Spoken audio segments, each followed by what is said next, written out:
even if it's all the fear-mongering that occurred and why we had to go to war against Iraq because they were about to attack us with a nuclear weapon and Al-Qaeda was there. None of that was true. It was at 9/11 was used as an excuse to do something they wanted to do and have done for many, many years.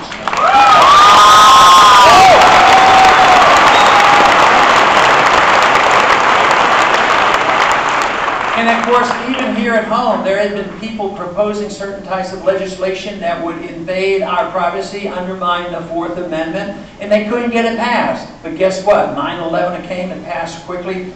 2 weeks later, called the Patriot Act. The one thing that the Patriot Act is not, it is not patriotic. Matter of fact, the only thing that we should do about the Patriot Act is repeal it. That's what we do.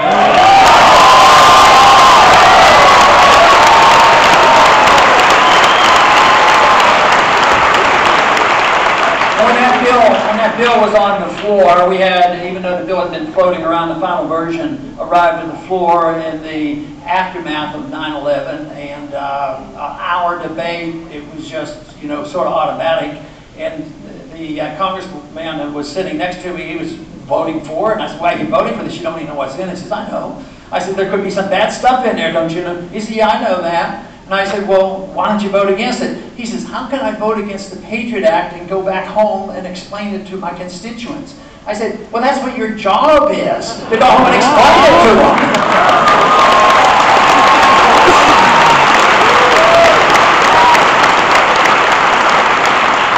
I don't know if you've noticed, but the one thing that, if you look at the name of a bill that comes out of Congress, you can almost always assume it's opposite of what the title tells you it's going to do.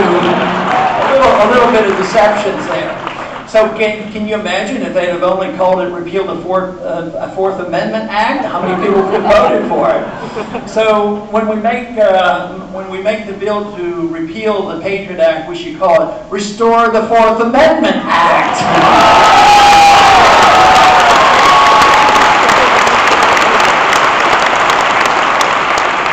But this has deeply undermined our privacy. There's no doubt about it, because that was a major issue for the founders and then after the revolution to put that in, because it was the British involvement in going into the houses and looking at the papers and looking for whether or not they bought their stamps and paid their taxes. But they would come in and they'd stay in their houses, no search warrants, and just total abuse. But this is what's happening to us in America. Today, whether it's a combination of the drug war or the combination of the Patriot Act or the atmosphere, the houses are being broken into rather routinely. And at all levels of government, we have these SWAT teams going in, and unfortunately, many times they're going in and they're going to try to find out if somebody's using an illegal drug. And they go in there and people die. They don't even show the search warrant because they don't get them, and they get to write them. The person breaking into the houses get to write their own search warrants. This was the kind of thing that we had a revolution about, and it's also, this particular act is what allows the ruthlessness of how we're treated at airports. If we stand by and say that we can have elderly people undressed and children molested and X-rayed top to bottom, and certain people run through the X-ray 2 or 3 times. Tell you, if we can look at those X-rays on TV and say, "Oh well, I guess we have to give up a little bit of our liberty to be safe," then there's something wrong with us, and we need to change.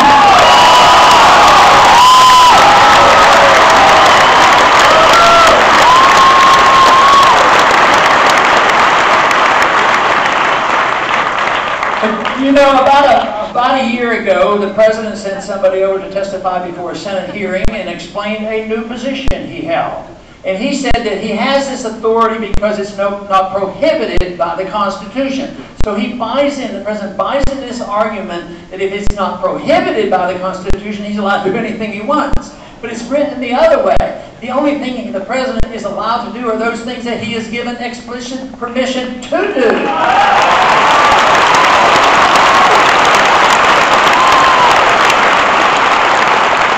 But when he came to announce, to tell the people, and there was not much of an outcry by the American people, but he said that it is now an official policy of the United States that he can direct the assassination of an American citizen. No charges made, no trial, maybe a bad person. You know, bad people are supposed to have trials too. So that if we ever get accused of anything, that we get a trial. Everybody deserves a trial. Even Timothy McVeigh, these people get trials.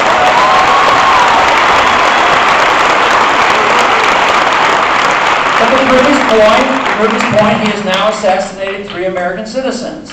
And one happened to be the 16-year-old son of a guy that was accused, not, you know, at least thought to be a pretty bad guy. But a 16-year-old kid out barbecuing in his backyard. He was an ally of the father, so to speak. But that is not what made America great. That's not why we were the freest and the most prosperous country in the world. And those kind of things can't stand. But even the Congress doesn't help much at all. The President assumes these powers, but the Congress delivered more powers to him on a platter. The President, well, that's the way he would break in the New Year. It was on New Year's Day that he signed the National Defense Authorization Act. This means that he's repealing the posse comitatus, that he has said that Americans can be arrested not by the local policeman that's supposed to be in charge of that, or the local sheriff, but the army, the military can come in and make arrests. That was one of the main reasons why there was a revolution between the Texans and the Mexico, because that's what they started doing, and the Texans didn't like that. Yeah. And we shouldn't like it either if our government's going to arrest American citizens by the military.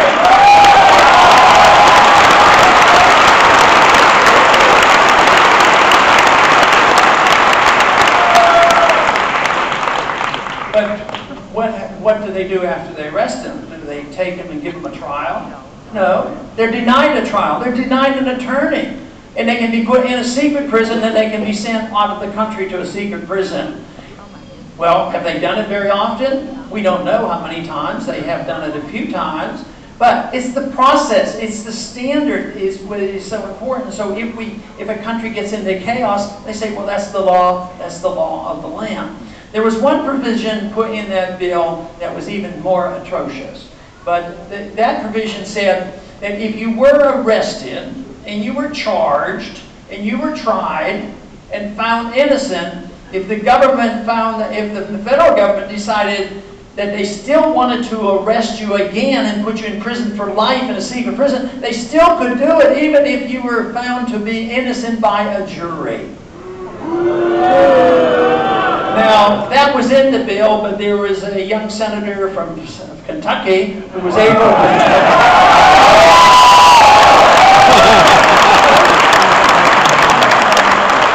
He had heard about that at the last minute because they sort of try to slide these things down. He ran down to the Senate floor and insisted a vote came up on this. And he won the vote. A lot of people who were supporting the bill, they said, well, we didn't know it was in there. They probably didn't know it was in there. That's the tragedy of all that goes on in Washington. So much gets put in. They get put in conferences. They get put in by staff people, and it's very difficult. This is why I generally have stayed out of trouble in Washington, because not that I knew everything in a bill, it's just that I had a strong sense of suspicion about them, that if I found one little thing wrong, the safest vote then, if you were suspicious of it, the vote was no.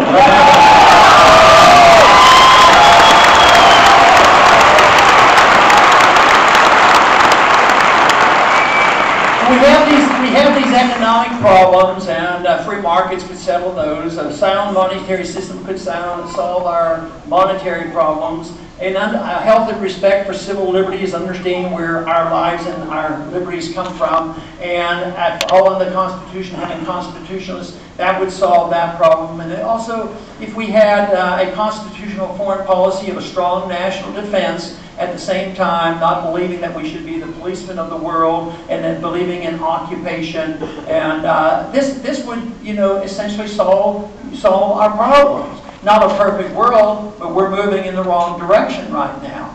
But for me, the issue is this individual liberty, how freedom for the individual brings people together. And it's something that happened at the same time 100 years ago. Our country sort of